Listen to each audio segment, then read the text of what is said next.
हरे भरे खेत के बीच एक छोटे से मटर के खेत में रानो चिड़िया अपने 2 बच्चों गुड़िया और कुकू के साथ रहती थी। उनका प्यारा मटर का घर मटर के दानों से बना था। हर सुबह रानो चिड़िया अपने बच्चों को खेत की देखभाल करना सिखाती। देखो मेरे प्यारे बच्चों, ये छोटा सा खेत हमारा संसार है। ये मटर की बेलें सिर्फ हरी पत्तियां नहीं है, बल्कि हमारी मेहनत और उम्मीदें भी हैं। अगर हम प्यार से इनकी देखभाल करेंगे तो ये हमें मीठे मीठे दाने देंगे, और जब हम उन दानों को अपने दोस्तों के साथ बांटेंगे तभी हमें असली खुशी मिलेगी मेरे बच्चों। ये सब सुनकर गुड़िया चिड़िया और कुकू चिड़िया की आंखें चमक उठती हैं। वो बहुत ही भोलेपन से अपनी माँ से पूछते हैं, मम्मा, ये मटर के खेत जब बड़े हो जाएंगे और जब हमें इनमें से मटर तोड़नी होगी तो क्या हम इन मटर के दानों को अपने दोस्तों के साथ भी बांट सकते हैं?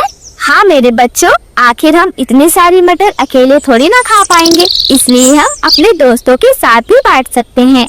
मम्मा, मैं सबसे मीठे मटर के दाने चुनूंगी और अपनी गुड़िया जैसी सहेलियों को खिलाऊंगी। वो सब कहेंगी कि गुड़िया के खेत के मटर तो सबसे मीठे हैं। ओए मम्मा, मैं तो सबसे पहले तोता अंकल को दूंगा। तोता अंकल हमेशा कहते हैं कि कुकू बड़ा होकर बहादुर बनेगा। मैं चाहता हूँ कि वो खुश हो जाए।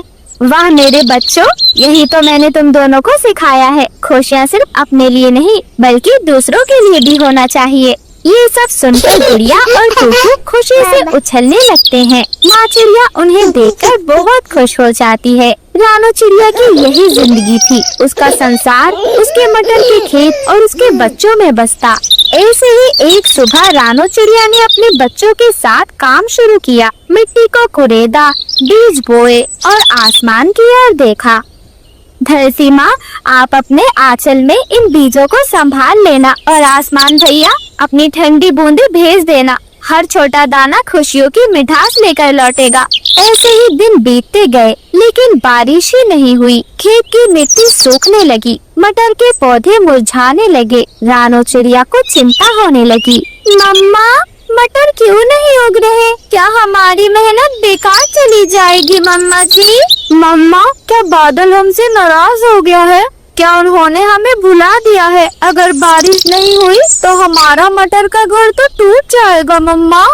रानो चिड़िया बहुत परेशान थी, लेकिन वो अपने बच्चों को समझाते हुए कहती है, नहीं मेरे बच्चों, मेहनत कभी बेकार नहीं जाती। लेकिन शायद इस बार हम खुद जाकर बादलों से बात करेंगे। अगर दिल सच्चा हो तो आसमान भी सुन लेता है। और फिर रानो चिड़िया ने अपने दोनों बच्चों को पेड़ की छांव में बैठाया और आसमान की ओर उड़ चली। बहुत ऊपर जाकर एक गोल मटोल सफेद बादल दिखा, बबलू बादल। रानो चिड़िया उड़ते उड़ते थक चुकी थी। कृपया मेरी गुहार सुनो, मैं रानो हूँ, वही जो छोटे से मटर के खेत में रहती है। अरे रानो, तुम यहाँ इतनी ऊंचाई पर? बताओ बहना, इतनी दूर होकर क्यों आई हो? भैया, मेरे बच्चों ने अपनी नन्ही नन्ही चोंच और नन्हे नन्हे परों से बीज बोए हैं। दिन रात मेहनत की है, लेकिन बारिश ही नहीं हो रही। मिट्टी सूख गई है, उनके छोटे छोटे दिल टूट रहे हैं। बादल भैया, क्या तुम थोड़ी बारिश कर सकते हो ताकि उनकी मेहनत रंग ले आए? रानो, तुमने मुझे अपनी मासूमियत से जीत लिया। बच्चों का प्यार और माँ की मेहनत देखकर मेरा दिल पिघल गया। मैं अभी तुम्हारे खेत में बरसता हूँ। और फिर बादल रानो चिड़िया के साथ उसके खेतों की ओर चल दिया और फिर झूम झूम कर बरसा। खेत भीग गया, मिट्टी खुशबू से भर उठी।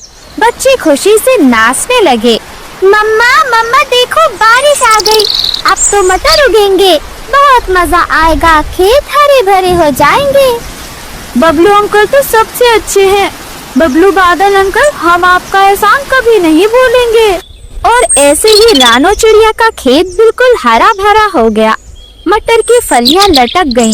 रानो का घर फिर से खुशहाल हो गया। मटर के बीज, बच्चों की मुस्कान, खुशियाँ बांटे, यही है पहचान।